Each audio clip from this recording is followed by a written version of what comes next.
शूर नर असुर नाग खग माही, मोरे अनुचर कहूँ को नाही।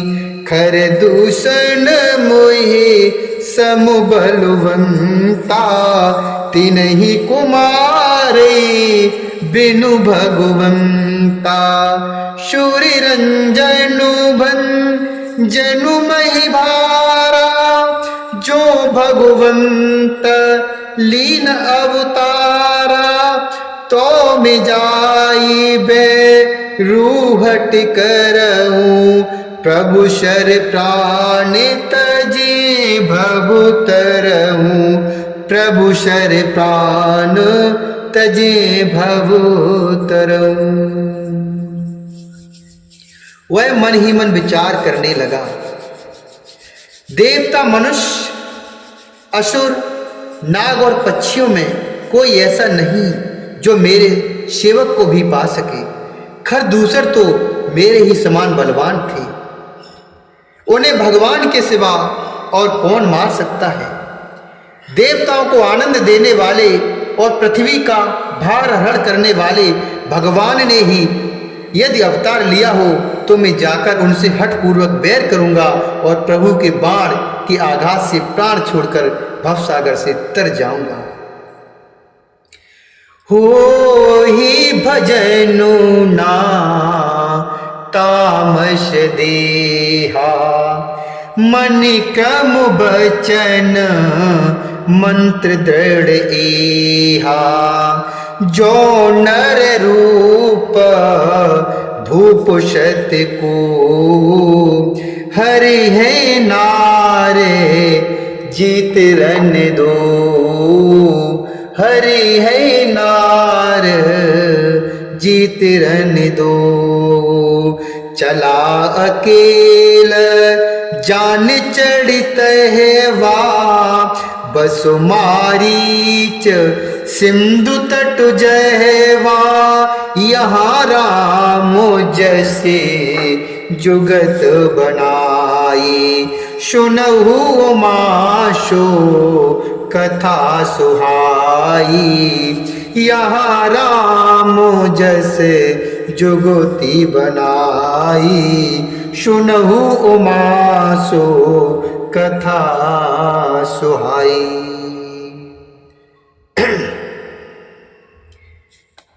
इस तामस शरीर से भजन तो होगा नहीं, ये तो क्लियर है। अतः मन, वचन और कर्म से यही दृढ़ निश्चय है।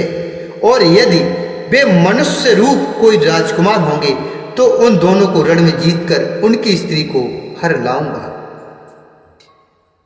यो विचार कर रावण रथ पर चढ़कर अकेला ही वहां चला जहां समुद्र के तट पर मारीच रहता था। शिव जी कहते हैं, हे पार्वती, यहाँ श्री रामचंद्र जी ने जैसी युक्ति रची वही सुंदर कथा सुनो। लक्ष्मण गए बनहि जबो, लेन मूल फल कंद। जनक सुतासन बोले, बियसि कृपा सुख वृंद। जनक सुतासन बोले, बियसि कृपा सुख वृंद। इधर जब लक्ष्मण जी कंद मूल फल लेने के लिए वन में चले गए, तब अकेले में कृपा और सुख के समूह श्री रामचंद्र जी हंसकर जानकी जी से बोले, सुनहु प्रिया व्रते रुचिर सुशीला। सुनहु प्रिया व्रते रुचिर सुशीला। मैं कछु कर ललित नर लीला। मैं कछु कर ललित नर लीला। तुम पावक महु करहु निवासा। जो लग करो निशाचर नासा। तुम पावक महु करहु निवासा। जो लग करो निशाचर नासा।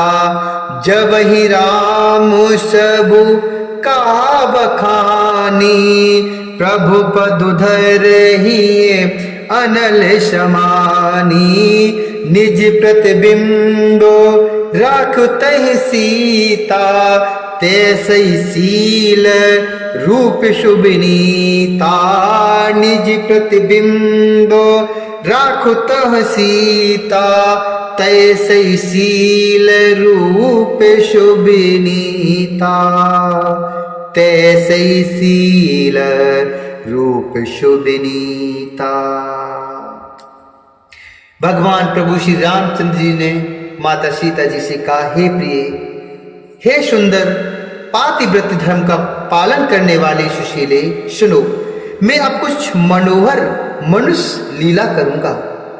इसलिए जब तक मैं राक्षसों का नाश करूं, तब तक तुम अग्नि में निवास करो।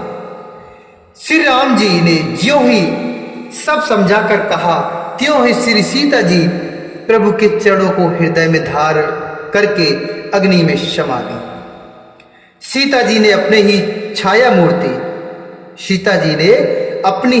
मूर्ति वहां रख दी, जो उनके जैसे ही शील स्वभाव और रूप वाली तथा वैसे ही विनम्र थी। लक्ष्मण हूँ यह मरमु न जाना, जो कछु चरते रचा भगवाना। दस मुख गयऊ जहाँ मारीचा, नाय माथे श्वा रथ रथ नीचा। नवन नीच के अति दुखदाई, जिमि अंकुश धनु उरगु बिलाई। जिमि अंकुश धनु उरगु बिलाई। भयदायक खल कहे प्रियवानी, जिमि अकाल के कुसुम भवानी। भयदायक खल कहे प्रियवानी, जिमि अकाल के कुसुम भवानी। जिमि अकाल के कुसुम भवानी। लक्ष्मण हूँ यह मरमु न जाना। भगवान ने जो कुछ लीला रची है, इस रच को लक्ष्मण भी नहीं जानते थे।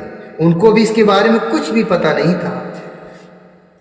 स्वार्थ परायण और नीच रावण वहां गया जहां मारीच था और उसको सिर नवाया। नीच का झुकना अर्थात नम्रता भी अत्यंत दुखदायी होता है।